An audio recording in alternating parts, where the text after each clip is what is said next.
If I tell you to imagine, like, a successful work-from-home entrepreneur, your brain probably snaps to one of two massive extremes. Oh, absolutely. It's always one or the other. Right. You're either picturing someone in their slippers, sipping margaritas by the pool while the money just rolls in with zero effort. The classic infomercial promise. Exactly. Or, on the flip side, you're picturing a terrified, sleep-deprived hamster running on a 90-hour-a-week wheel of doom, missing every family dinner just to keep a failing startup alive. Yeah, the classic dot-com nightmare. Right. But you reached out and asked us to decode this incredibly detailed guide for you called Internet Marketing for Moms. And you asked because, well, you're trying to figure out if there is a realistic middle ground here. You want to know the actual mechanics of building an online business without getting buried in jargon or, drowning in information overload. What's fascinating here is that the reality of a successful online business sits very comfortably right between those two extremes. So no pool and no hamster wheel. Right, the pool and the hamster wheel are total myths. The mathematical reality of the internet is that there are billions of people online. To build a highly profitable, sustainable business, you do not need to capture everyone. Thank goodness. Yeah. You only need to reach a tiny fraction of a percent of that audience. Our mission today is to extract the exact blueprint from this guide on how you find that tiny fraction and how you build a real system around them. And to reach that fraction, the text points out that you first have to figure out exactly what you are selling and exactly who you are. Which is harder than it sounds. Oh, totally. Because online, you do not have a lot of time to make your case. The guide highlights this brutal psychological metric, actually. You have 3 to 10 seconds to interest a customer before they just click away. 3 to 10 seconds. That's incredibly fast. 3 to 10 seconds to survive because Yeah. you aren't Amazon or eBay, right? You don't have that built-in established brand trust. No, you're starting from scratch. Exactly. So you have to win on appearance, testimonials, price, and most importantly, offering something genuinely different. And that something different, well, it has to start with you. The guide makes this really profound point regarding the foundation of your business. Your customers aren't the only ones who have to love your product. Right. If you don't love it, the business is practically doomed before it even begins. Okay, let's unpack this. Passion as a business strategy. Yeah. The text says that you will be living and breathing this topic, especially in those early days. Like if you're just faking an interest in a trendy topic to make a quick buck, you're going to burn out when you're up at 2:10 a.m. dealing with a server crash. You need that passion to push through the hard parts. Exactly. Passion acts as a necessary buffer against the hard days. But I have to push back here for a second. Sure. What if your passion is just incredibly obscure? Like, say your absolute favorite thing in the world is collecting vintage postage stamps. Okay, a classic example. Right. You can't just open a shop selling used stamps and realistically expect to replace a corporate salary. No, you really can't. And that is a very common dilemma. But the source addresses it beautifully. The rule the text provides is, if you can't do what you love, love what you do. Okay, what does that mean for our stamp collector? So look at your stamp collector. They might not make a living trading individual stamps, but because they know that obscure hobby inside and out, they know exactly what other collectors hate. Oh, I see. Like their pain points. Exactly. Maybe the storage albums currently on the market are terrible. Yeah. Maybe they damage the stamps over time. So they build a business selling high-end custom stamp albums, Oh, wow. right? They are still immersed in the world they love, but they're selling a solution, not the hobby itself. And to figure out what your specific solution might be, the text introduces this great tool called the U catalog. So it's essentially a rigorous self-audit to pinpoint an industry you already intuitively understand. Exactly. You sit down and catalog your demographics, your background, every job you've held, your volunteer work. But it goes further than just your resume. It asks you to catalog your friends, too. Right, your friends. Yeah. What are their traits? What do they complain about when you go out to dinner? You map all of this out to find what the text calls the missing link.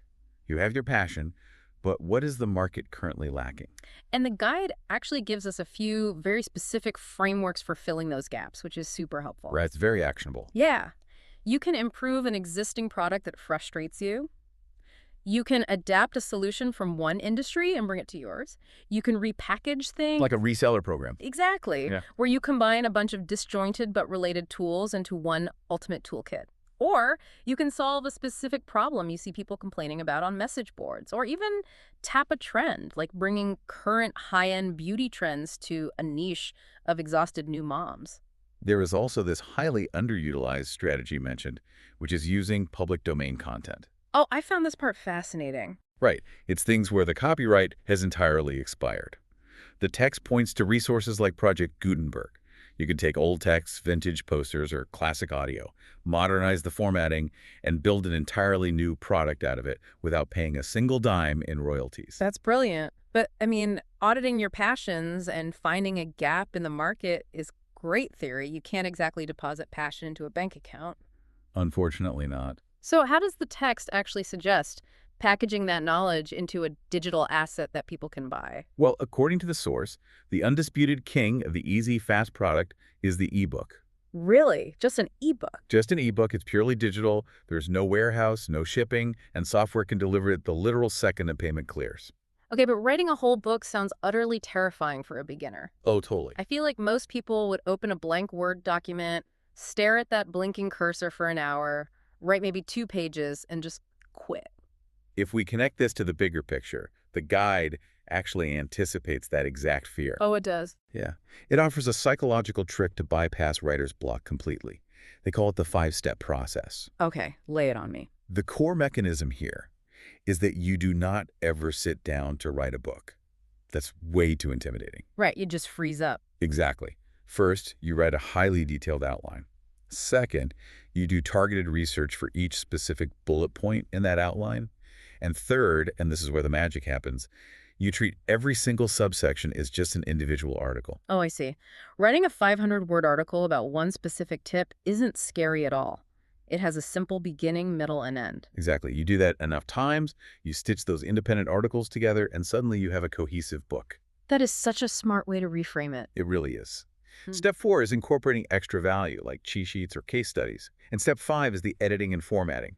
The text points out that turning a Word document into a professional PDF is incredibly simple, using online converters or software like Adobe Acrobat. Now, the text also walks through other product models beyond ebooks, right? It mentions audio products, service-based models like freelance writing or tax prep, and even physical products. Right, it gives a lot of options. And the guide specifically points to burning CDs for the audio or using sites like Cafe Press and Lulu for physical goods. And we should probably acknowledge that the source material is definitely showing its era with those specific examples. Yeah, I haven't burned a CD-ROM in a very long time. Right.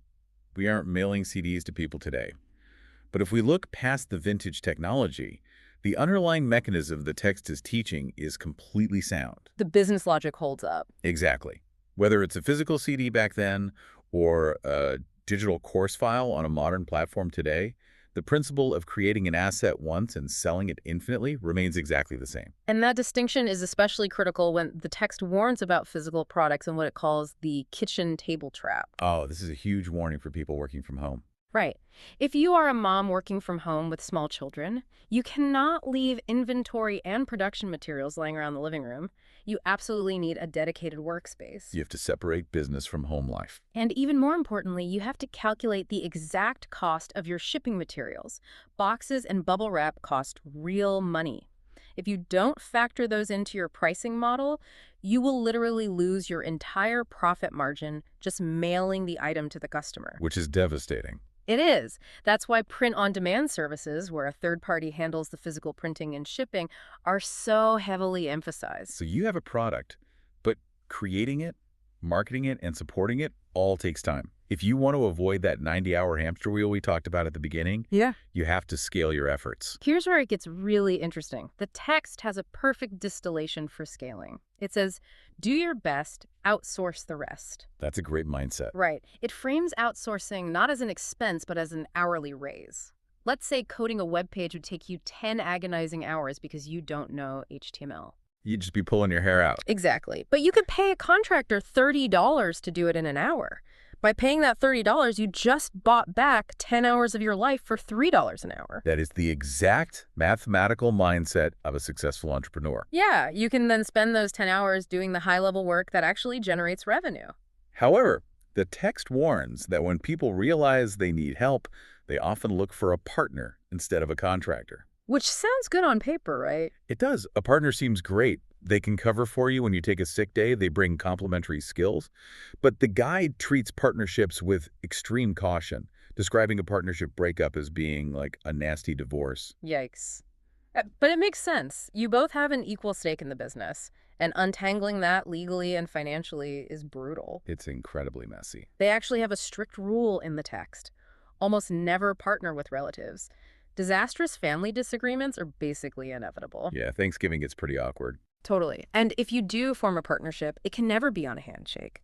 You need a strict, notarized legal contract spelling out exactly what happens if someone walks away. Which is why the text strongly advocates for finding a mentor instead. Oh, mentors. Yes. A mentor provides guidance and covers your blind spots, but they have absolutely no financial equity in your company. If you part ways, they don't take half your business with them. The guide specifically mentions programs like SCORE, run by the Small Business Administration, which is just full of retired executives who volunteer to help startups. But the guide is clear about how to approach a mentor, too. You can't just email them and demand they tell you their secrets to getting rich. Right, they'll just ignore you. Yeah, you have to be highly specific. Ask targeted operational questions like, who are the most reliable suppliers for this specific packaging material? You have to show that you respect their time. So now that you have your niche, your product, and a scalable system to build it, we have to talk about the government. Ah, the legal paperwork. The nuts, bolts, and taxes. The text gives a hard threshold here. If you intend to make more than $600 a year, you need to make it official. You go down to the county clerk and file a DBA, a doing business as form. Right. It keeps the IRS happy by establishing a paper trail for this new income. This raises an important question, though, regarding legal liability and taxation. Okay, I'm listening. Filing that DBA officially makes you a sole proprietorship. But the mechanics of a sole proprietorship mean that every dollar the business makes is counted directly as your personal income. Which sounds fine at first. Until the business takes off. If you are successful, you're suddenly pushed into the highest personal tax brackets, potentially losing nearly half of it. Ouch. And furthermore, you are personally liable. If the business faces a lawsuit or goes bankrupt, creditors don't just take the business assets. They can legally come after your personal house, your car, and your personal savings. That is terrifying for a home-based business owner. So how does the guide suggest protecting yourself? It breaks down corporate structures. It dismisses S corporations right away as far too complicated for a single owner due to all the stringent shareholder rules. The ideal structure it recommends for a serious internet marketer is the C corporation. Why the C Corp specifically? Because of how it functions legally. Yes, it costs money to set up initially, but a C corp is a completely separate legal entity from you. It acts as a legal fortress. So you're protected. Exactly. If the C corp goes bankrupt, creditors can take the business's assets, but your personal home is shielded. And tax-wise, it pays its own taxes at a flat corporate rate, which the guide notes is significantly lower, around 20 to 25%, rather than your high personal income bracket. You can even leave earnings inside the corporation to grow the business without taking it all as heavily taxed personal income. That is a massive advantage. It really is. And speaking of taxes, the text explains a concept I found fascinating, the sales tax shuffle. Oh, this is a great point. Right. If you are selling an ebook to customers all across the country, you might assume you have to calculate the local sales tax for a buyer in Ohio and a completely different rate for a buyer in Maine. Which would be an absolute nightmare to track. But the text explains you generally don't, based on a legal concept called tax nexus. Right. Tax nexus essentially means the government says you only have a tax obligation in states where your business has a substantial physical presence, like an office, a warehouse, an employee. So if you're running this business entirely from your living room in Ohio, your nexus is just Ohio. When someone in Maine buys your ebook, you don't have a physical presence in Maine, so you do not collect Maine sales tax. It vastly simplifies your accounting. Vastly. Plus, the guide notes that because you are a home business, you can deduct a percentage of your rent, your mortgage, and your utilities. Once the legal and financial fortress is built, that intelligence has to extend to your digital storefront too, your website. Yes, and the guide has one absolute non-negotiable rule here. Let me guess. No free web hosts. Absolutely. No free web hosts. If you use a free host, they pay for that server space by plastering your site with third-party pop-up ads and banners. Oof, the worst. Remember that 3 to 10 second rule for making an impression? If a customer lands on your site and an ad for a random online casino immediately pops up over your content, your credibility drops to zero instantly. You've lost that customer forever. Exactly.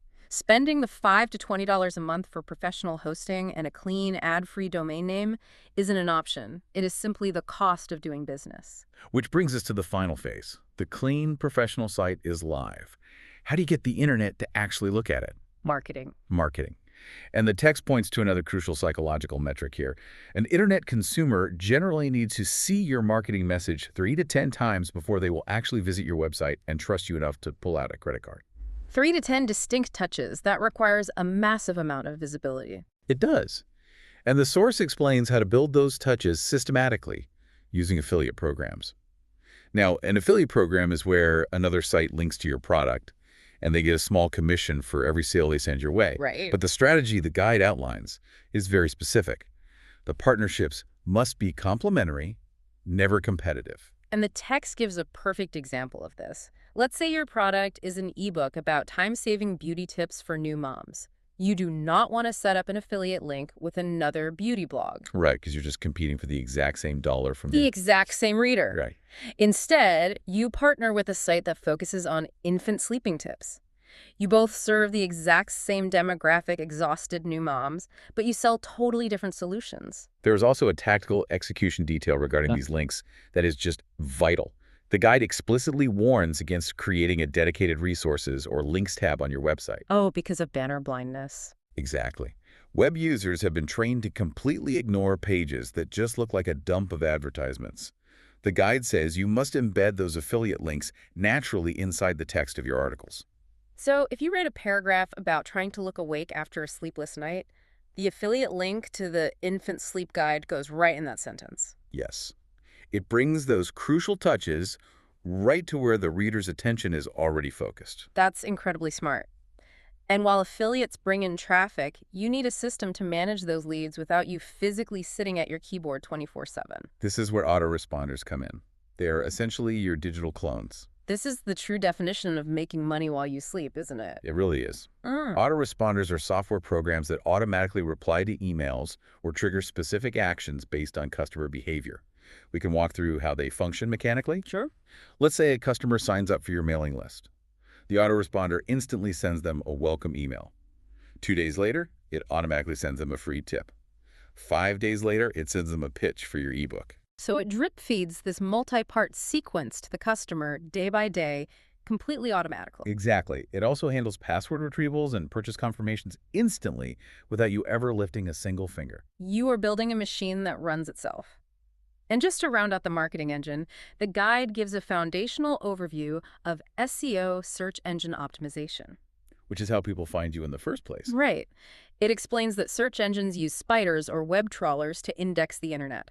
Think of them like digital librarians scanning billions of books to build a massive card catalog. And what do these spiders look at first to understand what your site is about? Your HTML page titles. Exactly. If your page title is just left as the default word home, the spider has no idea what you sell and you simply won't rank. Having clean code and descriptive page titles is how you tell the algorithm exactly who to send your way. It all comes back to being highly intentional with every single digital asset you create. So, what does this all mean? If we look back at the whole journey, it starts with taking a raw personal passion and filtering it through the U catalog to find a missing link in the market. Finding that specific niche. Right. And then you bypass writer's block by using the 5-step method to package that knowledge into an ebook. You protect yourself legally and financially by setting up a C Corp and utilizing the sales tax shuffle. And finally, you automate the entire machine using autoresponders and clever complementary affiliate links. It proves that internet marketing isn't magic. No, it isn't a get-rich-quick scheme at all. It is just structured, highly disciplined systems applied to genuine personal knowledge. You know, I think there is a really profound takeaway hiding just beneath the surface of this guide. Yeah, what's that? Well, as we noted, it mentions some specific tech like burning CDs and early HTML. It definitely shows its age. For sure. But look at the core human psychology it discusses. The reality that you only have 3 to 10 seconds to make an impression on a stranger. The fact that it takes 3 to 10 distinct touches to build enough trust for a transaction. and the absolute necessity of connecting a business to an authentic passion so you don't burn out. That's completely true. Those underlying psychological principles haven't changed a single bit, and they likely never will. So as you navigate today's hyper-fast digital landscape, with all of its new platforms and constantly changing algorithms, it leaves you with a question to mull over. Okay, let's hear it. How much of your current online strategy relies on endlessly chasing new technology versus mastering these timeless principles of human connection? Wow, that is a phenomenal question to end on because the tech will always change, but human nature is the constant. Thank you for asking us to look into this guide for you. Hopefully, the next time you think about starting a business, you won't picture the infomercial swimming pool, and you definitely won't fear the hamster wheel. You'll just start building your blueprint. Keep asking questions, keep exploring, and we will catch you on the next deep dive.